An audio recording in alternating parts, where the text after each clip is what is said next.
A deadly encounter captured in graphic detail. Just broke the window.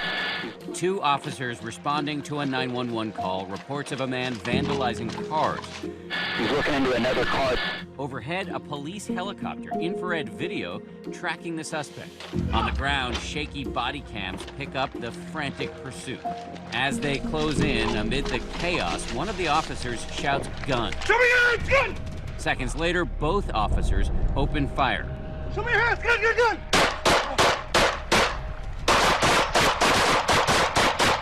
5-7 shots fired, subject down.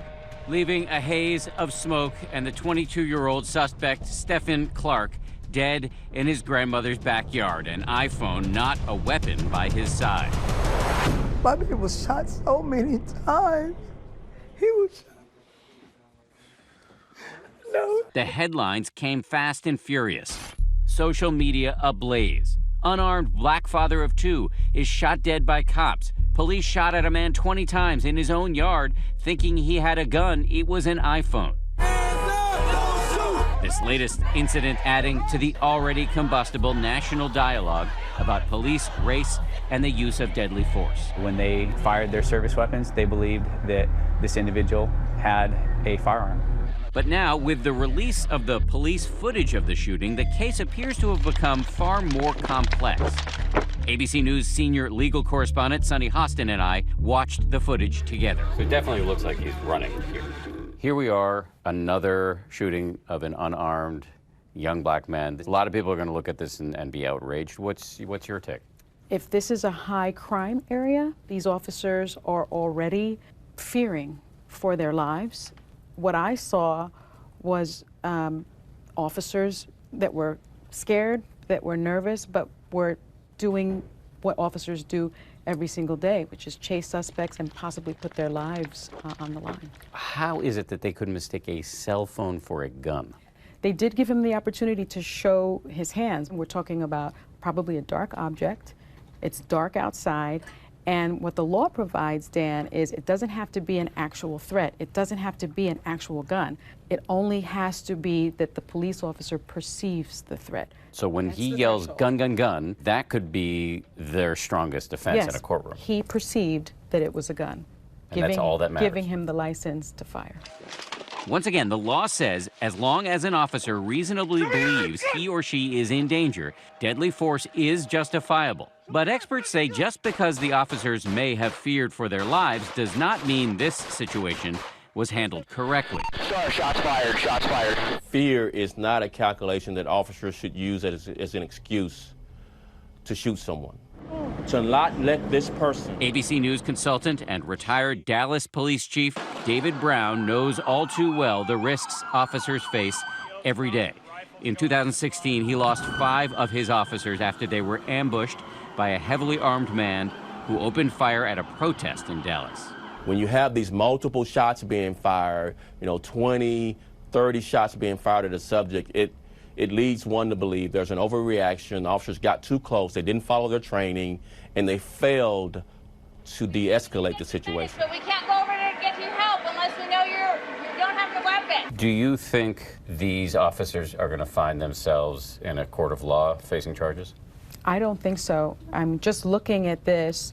The legal standard is whether or not the force was justified. I can't imagine that even an external investigation is going to determine that this shooting was unjustified. We need more training because this young man, a father of 2, shouldn't be dead. He had no weapon. Stephon Clark was a father of 2 sons, ages 1 and 3. And I have to wake up every morning to my kids asking me, "Where's Daddy? Let's go get Daddy." He would never want to leave his kids. He would always want to make sure his kids were good. I understand that everybody has a job to do, but he didn't deserve this. He didn't deserve this. He had allegedly been staying at his grandmother's home. Court records show he had 2 felony counts of domestic abuse to which he pled guilty and agreed to undergo treatment. He also had other charges, including robbery, possession of a firearm, and possession of a controlled substance. These officers don't know the criminal record when they are on the scene. They know nothing. It only matters what the officers knew at the time when they are pursuing a suspect. As to whether racism, either implicit or explicit, is at play in this case, it is not clear that officers knew at the time of the shooting that Clark was African American. Is he black, white, Hispanic, Asian? He had a hoodie on. I couldn't tell, man. The fact that the young man was running, Yeah.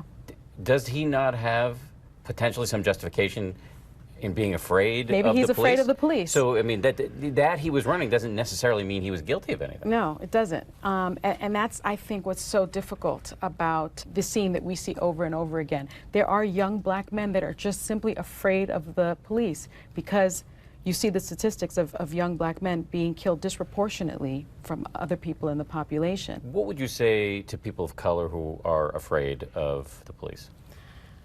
I have a son who is 6 feet tall, a boy of color, and I tell him, listen, don't run from the police. I've taken my son to our neighborhood police station. I've introduced him to the police officers. So if they see him running down the street because he is an athlete, he may be training, I want them to know who he is. Now, does that sound unreasonable?